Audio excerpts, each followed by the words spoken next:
Okay, testing. This is actually cute.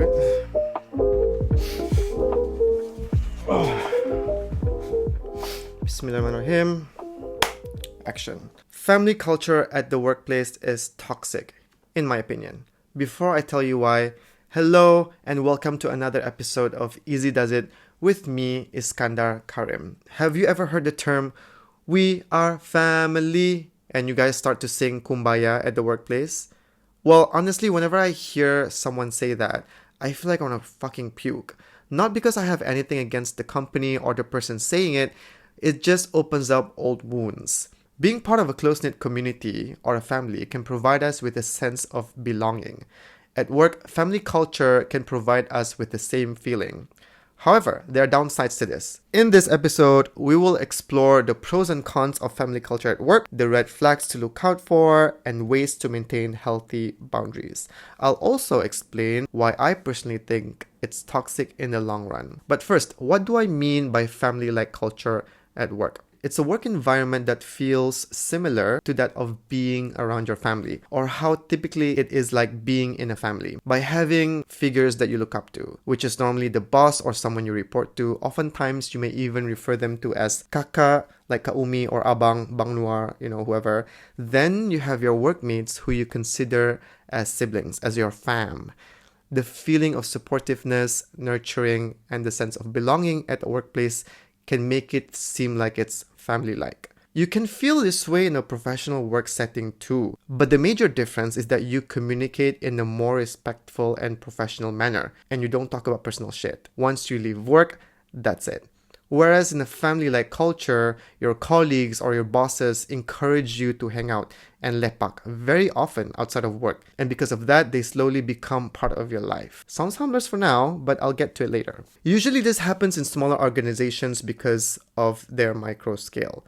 Compared to bigger organizations, the employees have more opportunities and freedom to interact with each other and even chill on a daily basis. And the chain of command is usually direct, so they have direct communications with their bosses. I have a theory as to why some people are attracted to this type of work setting. It's usually those who are the black sheep in their family. Those who feel misunderstood and don't receive the support that they need from their family. Those who feel like an outcast, they feel like they don't fit in, and those who have smaller social circles. So they turn to their colleagues who they see like 5 times a week for company. I want to remind you that there's nothing wrong with that. If you feel like you found your tribe at the workplace, that's amazing. But I want to explore both the good and the bad of experiencing family-like culture at work. So let's start with the benefits. If you work in a company that practices family-like culture, you're automatically loyal and committed to the company because you would never betray your family. So that's good for you and the company.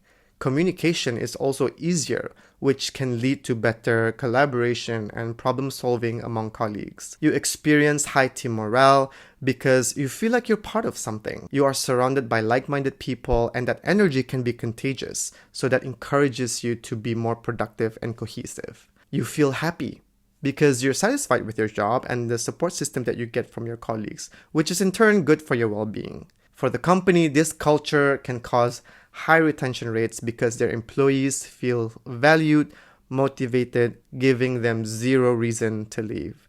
Now let's talk about the potential drawbacks. The first one is a no-brainer. When you treat your colleagues like family, there can be a lack of boundary. So this will lead to inappropriate and sometimes uncomfortable situations. You may even feel pressured to share personal information or forced to listen to your colleague's life story. Then slowly you feel like you start to know each other a little too well, and it causes a lack of personal space and privacy. Your colleagues may even talk to each other about your personal life because they think it's okay.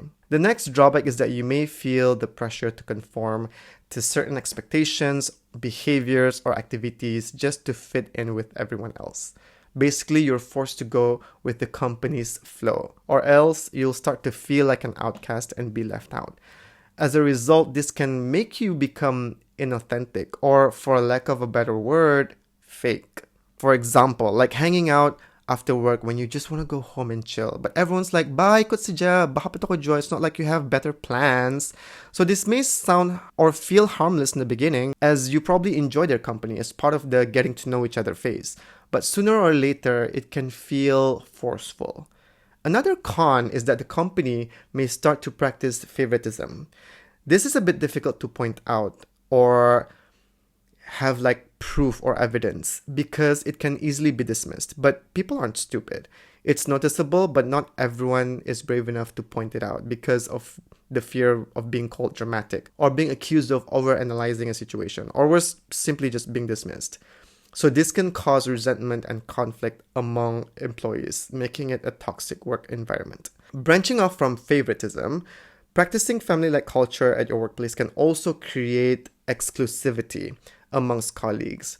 The worst drawback of all is that when the employer makes it seem like their employees will never get the same opportunities or relationships elsewhere, and this discourages them from leaving, even if they want to. They'll plant fear and doubt in their employees' minds by saying shit like, if you leave and things don't work out for you, don't even think about crawling back to me. Yikes. So if that sounds like your boss, you better fucking leave.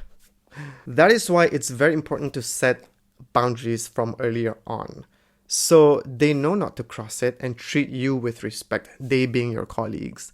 Those who are experiencing this at work, it's not too late. You just have to stop giving a fuck about what they may say about you behind your back. Start the year with placing healthy boundaries at the workplace if you start to feel like it's becoming toxic. Start acting professional and be respectful of each other at the workplace.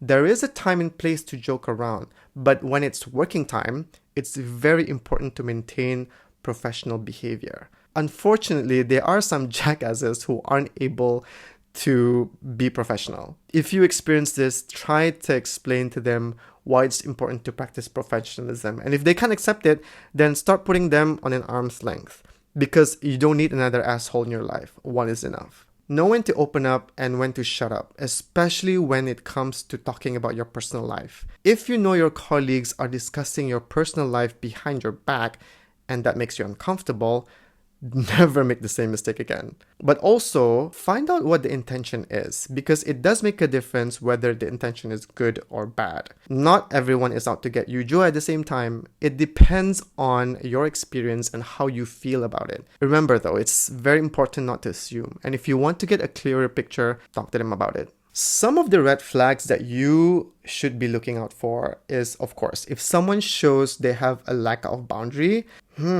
At the same time, this is also often being confused with friendliness, because there are some people out there who are friendly and open by nature. So how would you know? You won't.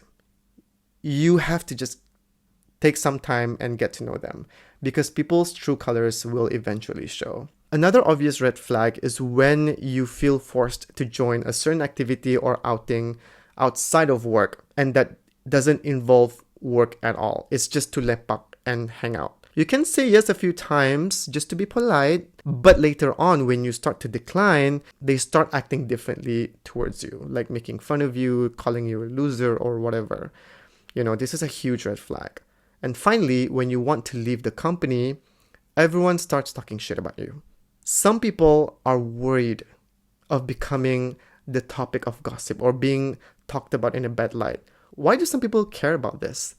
If you saw how your colleagues or bosses talk shit about someone else in the company, what the fuck are you still doing there? You don't need any other red flags. That is a major red flag already. So speaking from personal experience, I think family-like culture at work mostly benefits the employer and the company. Good for them if they have employees that are loyal, committed, and sees their boss as a figure that they look up to. And as an employee, if you're happy with where you are in the situation that you're in, there's no issue. The issue comes when you want to branch out, spread your wings, and fly. You're lucky if your boss is someone who encourages you to explore other options outside of the company and will even support you in getting to where you want to be. But most bosses will usually put the company first, which is normal of them to do so, but bad for you, kinda. We already have a culture of being shy and non-confrontational. So what more if we see our bosses as someone that we look up to. Surely we wouldn't want to disappoint them, right? Or we just assume that we would disappoint them if we want to leave. Even me, I consider myself quite confrontational, but if I have a personal relationship with someone at work in a higher position and that I look up to them, I'll have a bad time trying to muster up the courage to have that one-on-one conversation. And I've experienced this before. I'll feel terrible about telling them that I want to leave the company or even asking for a raise. So based on that and what people tell me, I'd say 70% of the time, family-like culture in the workplace is toxic. It usually starts off great. Of course, you want to get along with the people you see almost every day. But if you don't place healthy boundaries for yourself, you'll eventually fall into the trap and toxicity.